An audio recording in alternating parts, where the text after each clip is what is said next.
আসসালামু আলাইকুম। আশা করি সবাই ভালো আছেন, সুস্থ আছেন এবং অবশ্যই নিরাপদে আছেন। আজকে আমাদের 81 নম্বর এপিসোড, সাথে আছি আমি সোহেল। বিগত এপিসোডগুলো আপনারা শুনেছেন, আশা করি আপনাদের পছন্দ হয়েছে। আপনারা আমাদেরকে বেশি বেশি করে ভয়েস মেল পাঠাবেন অথবা মেইল করবেন। অবশ্যই সেগুলো আমরা রিড আউট করব এবং যে মেলগুলো আপনারা আমাদেরকে পড়ে শোনাতে বলেন অবশ্যই সেগুলো আমরা পড়ে শোনাই। কিন্তু কিছু কিছু মেইল আসলে দেখা যায় কাল্পনিক গল্পের মতো, যার জন্য আমরা প্রচার করতে পারি না। এই জন্য আমরা আন্তরিকভাবে দুঃখিত। আর যারা আমাদেরকে মেল করছেন, ভয়েস ক্লিপ পাঠাচ্ছেন, তাদেরকে আমাদের হৃদয়ের অন্তরস্থল থেকে অনেক অনেক ভালোবাসা। আপনারা সাথে আছেন বলেই আমরা এখনও চলতে পারছি। আশা করি সামনেও আপনারা আমাদের সাথে থাকবেন। আর সবচেয়ে বড় কথা হলো আপনারা আমাদেরকে বেশি বেশি করে কাহিনী পাঠান। আমাদের কাহিনী খুব দরকার এই জন্য, কারণ আমরা বানিয়ে কোনো কিছু বলতে চাই না। যেগুলো আপনারা পাঠাবেন ঠিক আমরা সেগুলোই বলার চেষ্টা করি। তো এরকমই একটা ঘটনা আজকে আমি আপনাদের বলবো। তার আগে আমাদের চ্যানেলটিকে অবশ্যই আপনারা সাবস্ক্রাইব করবেন, লাইক করবেন, শেয়ার করবেন, কমেন্টস করবেন কেমন লাগছে। ইদানিং আমাদের যারা সাবস্ক্রাইবার আছেন তাদের থেকে নন সাবস্ক্রাইবার যারা, তারাই মনে হয় বেশি শুনছে। তা আপনি একটু চেষ্টা করবেন আমাদের প্রোগ্রামটা পুরোপুরি শোনার এবং কমেন্টস করার এবং লাইক শেয়ার অবশ্যই করার। আমাদের যেহেতু একদমই আমরা আননোন পার্সন ছিলাম, প্রথমে গুটি গুটি পায়ে আমরা এগিয়ে যাচ্ছি আপনাদেরকে সাথে নিয়ে। তো যাই হোক, আমি প্রথম ঘটনা আজকে যেটা বলবো, এটি যে ভাই পাঠিয়েছে ওনার নাম আলমগীর। উনি কুষ্টিয়ায় থাকে। উনি এখানে জেলা কুষ্টিয়ায় উল্লেখ করেছেন, শুধু গ্রাম কোনো কিছু উনি আসলে বলতে মানা করেছেন। তো যাই হোক, আমি প্রথম ঘটনা এখন চলে যাচ্ছি।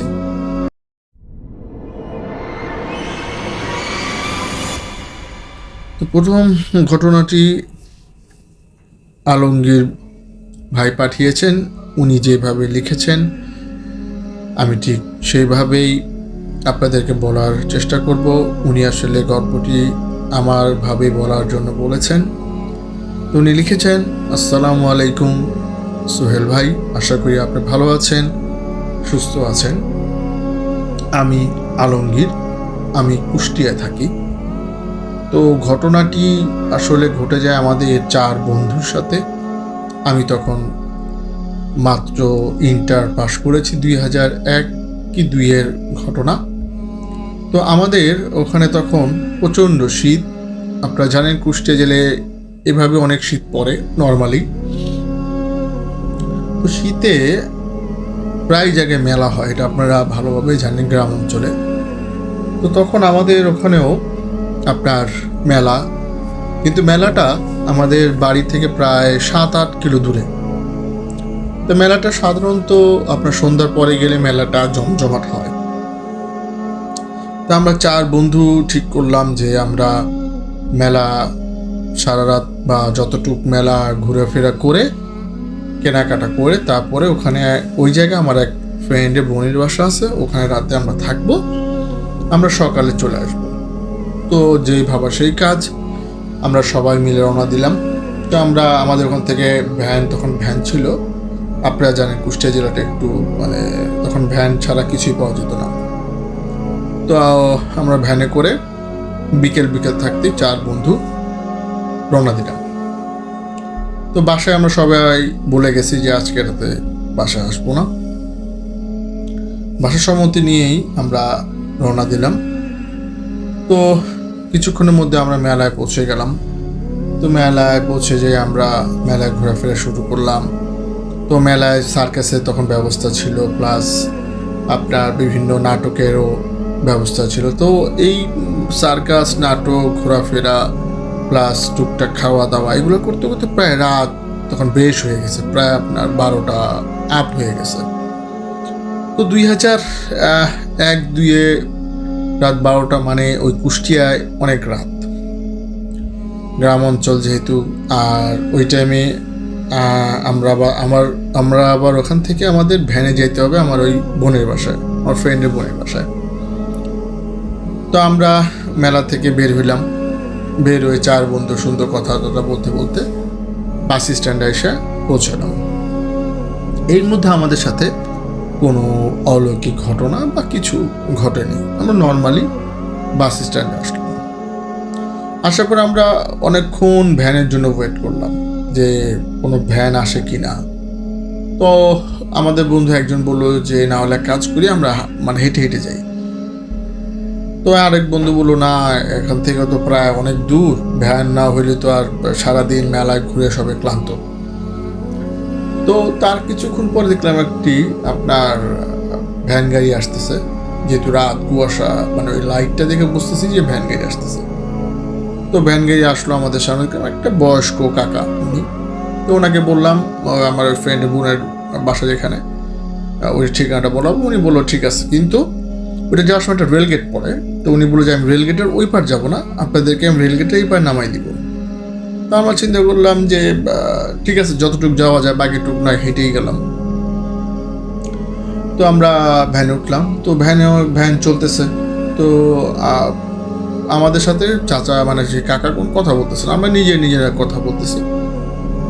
একটা জিনিস আমরা লক্ষ্য করলাম, কাকা মানে বিভিন্ন গাছের দিকে তাকায় আর সালাম দেয় আর বলে কি কেমন আছেন, ভালো আছেন কিনা, কবে আসছেন, এখানেই আছেন এখনো, এগুলো বলতেছে। আমরা একটু অবাক হইলাম সবাই যে কি ব্যাপার, কাকা কার সাথে কথা বলে এত রাতে, কাউকে দেখতেছি না তো। যখন আমরা কাকাকে জিজ্ঞেস করলাম যে আসলে কাকা আপনি কার সাথে কথা বলতেছেন, তখন কাকা আর কোনো জবাব দিল না। আমরা তো ভাবলাম হয়তো কাকা একা একা কথা বলতেই পারে। তো যাই হোক, আমরা ভ্যান চলতেছে, আমরা নিজের সাথে কথা বলতেছি। তো যখন আমরা নিজে কথা বলতেছি যে ভ্যান থেকে নামার পরে আমরা রেল গেট দিয়ে যাবো নাকি মেন রোড দিয়ে যাবো, তো আমরা ঠিক করলাম সবাই কথা বলে যে আমরা তাহলে এক কাজ করে আমরা মেন রোড দিয়ে যাবো, রাত যেহেতু অনেক। তো আমরা ভ্যান থেকে রেল গেটের ওখানে নামার পরে কাকার ভাড়া দিলাম। তখন কাকা বললো যে বাবারা তোমরা মেন রোড দিয়ে যাও না, তোমরা রেল গেট দিয়ে যাও, মানে রেল লাইন দিয়ে যাও আর কি। এইটা শুনে আমি একটু অবাক হইলাম যে আমরা চাইতেছি ওদিক দিয়ে যাইতে, উনি বলতেছে রেল লাইন দিয়ে যাইতে, রেল লাইনে তো একটু বিপদ হইতেই পারে। যাই হোক, পরে আমরা ভ্যানের টাকা দিয়ে প্রায় 3-4 কদম গেছি। যাওয়ার পরে যখন আমরা সবাই একটু পিছিয়ে থাকলাম যে কাকা গেছে নাকি, তো দেখলাম যে ওখানে কোনো ভ্যানই নেই, মানে পুরো রাস্তা খালি। রাস্তাটা অনেক বড়, লম্বা দেখা যায়। তা আমরা একটু ভয় পেলাম সবাই যে কি ব্যাপার, কাকা তাড়াতাড়ি কোথায় গেল। তো তখন চিন্তা করলাম না, তাহলে আর আমরা রেল লাইন দিয়ে যাবো না, আমরা তাহলে এখন আপনার ওই রাস্তা দিয়েই আমার ফ্রেন্ডের বোনের বাসায় যাব। তো রাস্তাটা এরকম আপনার যে মানে কিছু দূর হাঁটার পরেই আপনার মানে 2 সাইডেই শুধু কলা বাগান আর কলা বাগান, মানে অনেক দূর, প্রায় আপনার মাইলখানেক হবে শুধু কলা বাগানই দোনো সাইডে। তো যখন আমরা হাঁটতেছি তখন হঠাৎ আপনার মনে হইতেছে যে আশেপাশ দিয়ে আমাদের সাথেও অনেকে হাঁটতেছে, যেমন আপনার কলা পাতা, শুকনো কলা পাতা যখন পাড়ার একটা মর্মর শব্দ হয়, এরকম শব্দ হইতেছে। তখন আমাদের মধ্যে এক ফ্রেন্ড ও আপনার হঠাৎ মানে দাঁড়াই গেল। তখন আমরা জিজ্ঞেস করলাম কি ব্যাপার, তুই যে দাঁড়াই গেলি? তখন ও বলতেছে যে আমার তো একটু ভয় লাগতেছে, আসলে তোরা তো শব্দগুলো শুনতেছিস, তা আগের থেকে তো শব্দ পরিমাণটা বেড়ে গেছে। তো আমরাও দেখলাম আসলে তো শব্দ এটা বেড়ে গেছে। তখন আমাদের ওই ফ্রেন্ড বললো যে ভয়ে কেউ এদিক ওদিক দৌড়ানোর প্রয়োজন নাই, সবাই সবার হাত ধরি। আর আমাদের এক ফ্রেন্ড আবার তখন আপনার ধূমপান করতো, যেহেতু আমরা জানি যে আগুন সাথে থাকলে ভূত আসে না বা আপনার এসব অশরীরে আসে না। তো আমরা কী করলাম, সবাই একটা করে সিগারেট হাতে নিলাম, যারা না খাই ওরাও হাতে নিলাম, নিয়ে 4 জনে হাতে হাত ধরে জোরে হাঁটা দিলাম। আমরা যতই জোরে হাঁটি না কেন ওই মর্মর শব্দটা আরও আস্তে আস্তে বাড়তেছে, মনে করেন প্রথমে যদি আমরা মনে করি যে 5 জন, তারপরে 10 জন, এইভাবে মানে আমাদের পেছন পেছন মনে হয় যে শব্দটা অনেক বাড়তেছে। তখন আমরা কি করলাম যে আস্তে আস্তে আমাদের স্পিডটা বাড়াইতে বাড়াইতে আমরা এক পর্যায়ে দৌড়ানো স্টার্ট করলাম সবাই। এত আমরা মানে ভয় পাইছি। তো ওই কলা বাগান যখন শেষ হয়েছে তো একটা কালভার্ট পড়ে। তো কালভার্ট তখন পানি, শীতের দিন তো পানি প্রায় শুকায় গেছে, মানে নিচের দিকে পানি। তো আমরা ওখানে দেখি যে একটা আপনার বয়স্ক এক মহিলা, মানে অনেক বয়স্ক, উনি দাঁড়ায় আছে। তো উনি আমাদের দেখে বলতেছে, তোমরা এভাবে হাঁপাইতেছো কেন, কি হয়েছে? তখন আমরা বললাম যে আসলে মানে যা যা ঘুরছে এগুলো বললাম। তখন সে বুড়ি বলতেছে যে তোমরা এই রাস্তা দিয়ে আসছো কেন, তোমাদের তো এই রাস্তা দিয়ে আসা ঠিক হয়নি, তোমরা কাজ করো, তোমরা ওই কালবাড়ির উপরেতে যাও না, তোমরা কালবাড়ির নিচ দিক দিয়ে যাও। যেহেতু আমরা ভয় পাইছি, আর যেহেতু উনি অনেক বয়স্ক মানুষ, উনি বলতেছে, এখন আমাদের মাথায় আসেনি যে এই যে চারিদিকে খালি শুধু জমি আর বাগান, এর মধ্যেই বুড়ি কোত্থেকে আসলো। তখন আমাদের মাথায় আর কাজ করেনি। তখন আমরা এমনিতে সবাই ভয় পেয়ে গেছি, আর আমাদের তখন বয়সও তেমন না। আমরা কি চিন্তা করলাম যে ঠিক আছে, উনি যেহেতু বলছে, আমরা ওই নিজ দিক দিয়েই, ওখানে একটু মানে কাদার মতো ছিল, তো ওখান দিয়ে আমরা মোটামুটি খুব মানে স্পিডেই গেলাম, কারণ সবাই তো অনেক ভয় পেয়ে গেছে। তো ইতিমধ্যে আপনার এই পেছন থেকে আমরা কিছু শব্দ শুনতে পেলাম, যেগুলো আর কি মানে অনেক কান্না, অনেক মানে ব্যথা পাইলে যে মানুষ কান্না করে, এরকম কান্নার শব্দ পাইতেছি। তো এইগুলোর শব্দ শোনার পর তা আসলে মানে যত সাহসী লোকই হোক, সে অবশ্যই আপনার ভয় অবশ্যই তার লাগবে। তো আমরা যাই হোক তাড়াতাড়ি ওখান থেকে রীতিমতো দৌড়ে শুরু করে ওই বন্ধুর বোনের বাড়িতে যে সবাই মানে আমরা যে 4 জন ছিলাম, 4 জনই উঠানে যেয়ে পড়ে যাই, এবং আমরা রীতিমতো কাঁপতে থাকি ভয়ে, কারণ রাত প্রচুর, প্লাস আমাদের বয়স কম, প্লাস এত কিছু হয়ে গেছে। তখন আমাদের ওই ফ্রেন্ডের বোন ও শব্দ পেয়ে উনি ওঠার পরে বাইরে এসে দেখে আমরা 4 জনই কাঁপতেছি। তখন তাড়াতাড়ি উনি মানে আমাদেরকে ঘরে ঢুকায় গরম পানি দেয়, গরম পানিতে আমরা ফ্রেশ হই, পরে আমাদেরকে জিজ্ঞেস করে, পরে আমরা পুরো ঘটনাটা খুলে বলি। তখন উনি বলে, দেখো আসলে এটা তো চরমপন্থী এলাকা, এখানে কিছুদিন আগে, মাসখানেক আগে ওই যে কলা বাগান তোমরা যে আসছো, এইখানে 4টা মানুষকে জবাই করে মারা হয়েছে। এখান থেকে কেউ আসা যাওয়া করে না এখন, দিনের বেলাও না, ভয়। আর ওই কালভার্ট যেটা, ওখানে কিছুদিন আগে এক চরমপন্থীর আপনার মাথাটা পাওয়া গেছে শুধু, মানে দেহবিহীন। আর তোমরা চিন্তা করলা না, এই যে বুড়িটা এত রাতে কোত্থেকে আসলো, এই বুড়িটাই তোমাদেরকে সাহায্য করছে, হয়তোবা সেটা ভালো একটা কোনো কিছু ছিল, নাহলে তো তোমরা উপর দিয়ে আসলে হয়তোবা তোমাদের কোনো ক্ষতি হতো। যাই হোক, এগুলো সেগুলো বলার পর আসলে আমরা তো তখন অনেক ভয় ছিলাম। পরে আমরা কোনো রকম অল্প কিছু খাওয়া দাওয়া করে ঘুমায় পড়ি। তো সকালে যখন উঠি, আসলে আমাদের জ্বর বা ওরকম কোনো কিছু কারো হয়নি, কিন্তু সেই রাতের কাহিনীটা আজও মনে পড়লে মানে আপনার হৃদয়টা ভেঙে যায়। এত ভয়ের একটা মানে কাহিনী ছিল। তো উনি আসলে যেভাবে লিখেছেন, আমি আর কি সেভাবে বলার চেষ্টা করলাম। আশা করি আপনাদের ভালো লাগছে।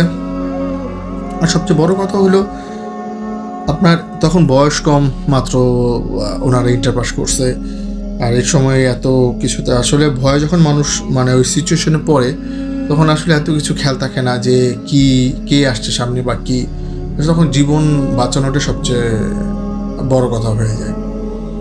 আর যারা গ্রামে থাকে তারা অবশ্যই এগুলা আগে বা এখনও অনেকে ফেস করে, এখনও যে করে না তা না, এখনও টুকটাক ফেস করে মানুষ, অনেকে ভয়ে, কেউ বলে কেউ বলে না। তো কারো না কারো জীবনে অবশ্যই কোন টুকটাক ঘটনা আছে। আপনারা অবশ্যই আমাদেরকে সেগুলা পাঠাবেন, অথবা নিজের না হোক, নিজের ফ্রেন্ডের হোক, বা আপনার কালেক্টেড হোক, বা আপনার আত্মীয় স্বজনের মধ্যে হোক, আপনার নানা নানি, দাদা দাদি, বা আপনার মামা চাচা, যার কাছেই হোক, আপনার গল্পগুলো কালেক্ট করে অবশ্যই আমাদেরকে পাঠাবেন। আমরা এটাই আপনাদের কাছ থেকে আশা করি। আর আপনারা অবশ্যই আমাদের এই প্রোগ্রামটা শুনবেন, আমাদের পুরো কাহিনীগুলো আপনারা শোনার চেষ্টা করবেন, কারণ আমরা অনেক কষ্ট করে কাহিনীগুলো কালেক্ট করি, সেগুলো আবার আমরা পড়ার পরে আপনাদেরকে এগুলো আমরা প্রচার করি, যেগুলো আমাদের কাছে ভালো লাগে। আসলে কাল্পনিক কাহিনী বলে তো লাভ নেই, কাল্পনিক কাহিনী এখন আমি আপনাদের এক ঘটনা দিয়ে সারা রাত পার করে দিতে পারবো, সেটা কোনো সমস্যা না, কিন্তু এগুলা আসলে কাল্পনিক হয়ে যাবে। যাই হোক, আজকে অনেক কথা বলে ফেললাম। এখন আমি আপনাদেরকে সেকেন্ড ঘটনা নিয়ে যাব। তো সেকেন্ড ঘটনাটা আসলে আমার কালেক্টেড ঘটনা। এটা আমি যার কাছ থেকে কালেক্ট করেছি তার নাম হলো বেলাল। তো বেলাল ভাই ঘটনাটি আমাকে উনি নিজে সরাসরি আমার হোয়াটসঅ্যাপে এটা উনি ভয়েসে পাঠিয়েছেন। উনি বলেছেন এটা আর কি আমাকে নিজের ভয়েসে বলার জন্য, এর জন্য আমি বলছি। তো বেলাল ভাইরা তখন, এখন উনি বর্তমানে বাড্ডায় থাকেন, তখন তারা কুমিল্লায় থাকতেন। তো তখন বেলাল ভাই অনেক ছোট, মাত্র মানে বয়স 7-8 এরকম হবে।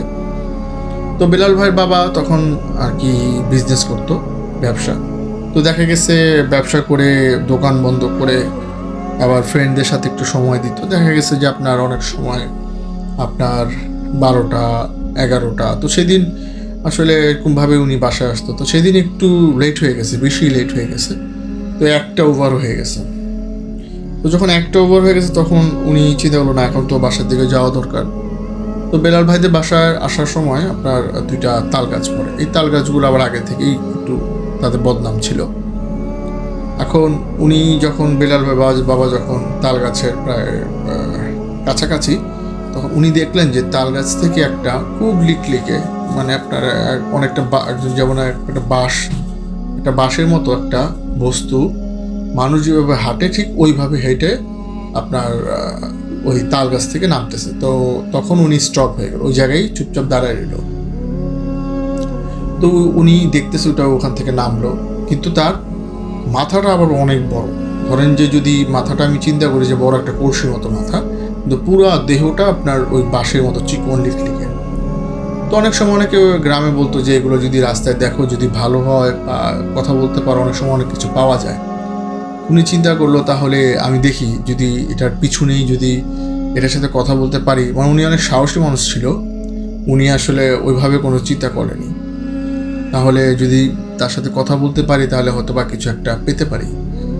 তো উনি ঠিক ওই অশরীরী যেটা ওনার পিছু নিল। তো পিছু নেওয়ার পরে কিছু দূর যখন হাঁটার পর দেখলো যে ওই একটা থেকে আপনার আরেকটা হয়ে গেছে, মানে এখন 2টা ওনার সামনে, ওই লিকলিকে দেহ আর মাথাটা অনেক বড় কলসির মতো। তো উনি তখন একটু ভয় পাইল যে কী ব্যাপার, একটা থেকে 2টা হয়ে গেল। তো যাই হোক, তারপর উনি পেছন পেছন হাঁটতেছে, যদি কোনো সময় এটা থামে তাহলে যদি কিছু চায়, বা ওরা যদি জিজ্ঞেস করে যে তুই কী চাস আমার কাছে, যদি আমাকে কিছু দেয়, এই লোভে উনি পেছন পেছন হাঁটতেছে। তারপরে যেহেতু জ্যোৎস্না রাত ছিল, ওই 2টা থেকে যখন 3টা হয়ে গেছে তখন বেলাল ভাইয়ের বাবা আসলেই ভয় পেয়ে, মানে সে থান্ডার্ড হয়ে গেছে, সে চুপচাপ তখন দাঁড়ায় গেছে, সে আর সামনের দিকে আগায় না। তো তখন যখন আগায় না তখন ওইটা তো হাঁটতেছে। তো ওইটা যখন ওনার দিকে ঘুরে যখন তাকাইছে, ওটার চেহারা যে এতই বিকট ছিল যে বেলাল ভাইয়ের বাবা তখন আর কোনো দিক দেখে নাই, সে সাথে সাথে ওখান থেকে উঠে উঠা যেভাবে পারছে আর কি, বাইরে ওই আপনার ওই যে তাড়াতাড়ি মানে ক্ষেতের আইল ধরে দৌড়ে কোনো রকম বাড়ি পৌঁছাইছে। তো বাড়ি পৌঁছানোর পর তো তার খুব খারাপ অবস্থা, তার তো জ্বর টোর আইসাকে মানে যা অবস্থা। তো গরম পানি করা হলো, গোসল করা হলো, কোনোভাবেই জ্বর তার কমতেছে না।